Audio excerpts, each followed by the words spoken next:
আসসালামু আলাইকুম রহমতুল্লাহ।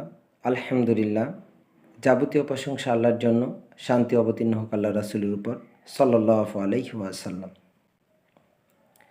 যে সকল পাপ করলে মানুষ বড় ক্ষতিগ্রস্ত হবে তার একটি পাপ হচ্ছে গণকি করা, অর্থাৎ গণকি করা বা গণকের কাছে যাওয়া ইসলামে অনেক বড় পাপ, যা শিরক হিসেবে বিবেচিত। আমরা সাধারণত হাতের রাশি দেখে ভাগ্য পরীক্ষা করি। অনেকে হাত চালিয়ে তার হারিয়ে যাওয়া বস্তু খোঁজার চেষ্টা করে।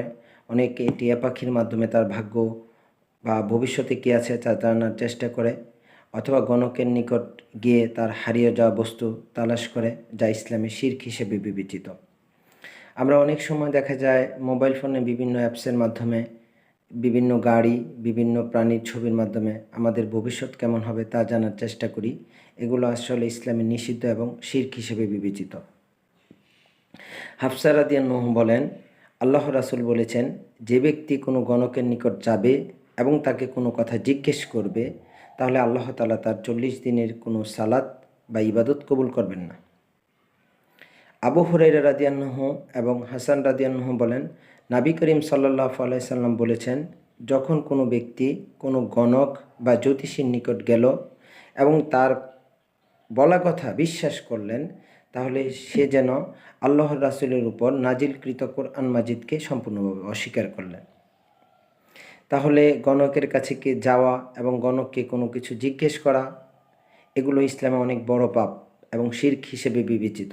এবং আল্লাহ রাসূল এই কথাও বলেছেন, কেউ যদি গণকের কাছে যায় এবং তার বলা কথা বিশ্বাস করে, তাহলে সে যেন আল্লাহ রাসূলের উপর যে নাজিলকৃত কোরআন মাজিদ, এটা যেন সে সম্পূর্ণই অস্বীকার করল। হে আল্লাহ, আমরা বড় অপরাধী, আমরা বড় গুনাহগার, তুমি আমাদেরকে ক্ষমা করো। আমরা যারা অসুস্থ বাড়িতে হাসপাতালে, তুমি আমাদেরকে আরোগ্য দান করো। হে আল্লাহ, আমরা পৃথিবীতে যতদিন বেঁচে আছি, তুমি আমাদেরকে রাসূলের দেখানো পথ ও পদ্ধতি অনুসরণ করে চলার তৌফিক দান করো। হে আল্লাহ, তুমি আমাদেরকে শিরক, বিদআত এবং বান্দাজনিত পাপ থেকে ক্ষমা করো, রক্ষা করো।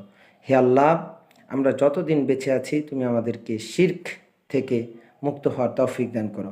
আমরা যেন পৃথিবীতে যতদিন বেঁচে আছি, আমরা যেন ইসলামকে জেনে বুঝে আমল করতে পারি, তুমি আমাদেরকে সেই তৌফিক দান করো।